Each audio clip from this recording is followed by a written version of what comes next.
And action! Hey everyone, it's DrRic. Tony had a question about pull-ups and lat development, latissimus dorsi development. This is the first time you're finding me, hit the red subscribe button down below on your mobile phone and or online with your computer, and follow me for when I put the newest videos out. Anyway, this will be a short one. Essentially, with bodybuilding, we have two big movements that help develop the lats. The first would be a wide grip pull down or pull up. So wide grip means usually you have to go a little bit farther than shoulder width. This is the handicap door, so it allows, in this office, it allows wheelchairs to go in and out, so it's kind of wide. I bought this at Goodwill and I had to buy the extensions to make it fit. But wide base grip is wider than usual, and you just do a pull up either behind the neck or in front of the chin. So this usually will make the lats flare out. That was the old thinking, is the wider you go, the wider the lats. But the other component of the latissimus dorsi and upper back would be the rhomboids in the center. So these are the lats.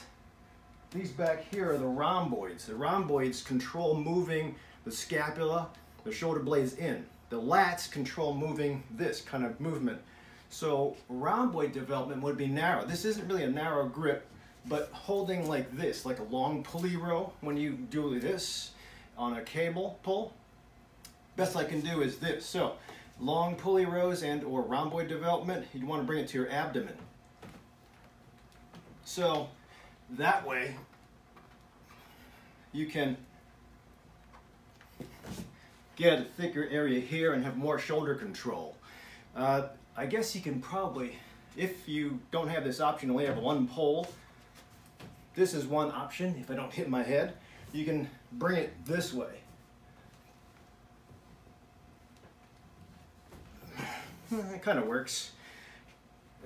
One of the points of failure is if you have weakness in the forearms, you're going to cave to your movement because of forearm fullness before the lats get a workout. So keep on going. Usually 3 sets or 4 sets of about 6 repetitions should be fine. The other thing is, as far as your body weight and the amount of pull-ups, really, if you can work, even if you're heavy or you're heavier than say 200 pounds, no question, if you're obese, it's going to be tough, or overweight, it's going to be tough to do a pull-up because you have to develop. So sometimes if you get a chair and you, hold on a second, you get a chair and you can't make a pull-up, but you go up to level where you're already at max movement, and then you do a negative where you just hold going down, come back up, hold going down. That's a negative movement and still develops a little bit of strength while you keep on working to establish muscle strength, coordination, and lactic acid tolerance. Eventually, if you keep on doing that every other day, every third day, your muscles will develop strength. You'll be able to handle your weight, hopefully.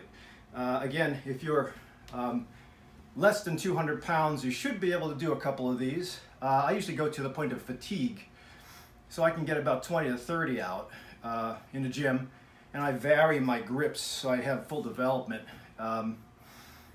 If you're heavier than 200 pounds, it's going to be a challenge, but again, it's something you work up to.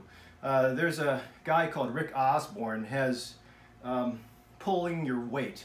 A nice little short text about how kids, when they're young, should develop strength and endurance. I think it makes sense. So check it out. If you have any other questions, again, subscribe to me. Otherwise, I'll see you in the clinic.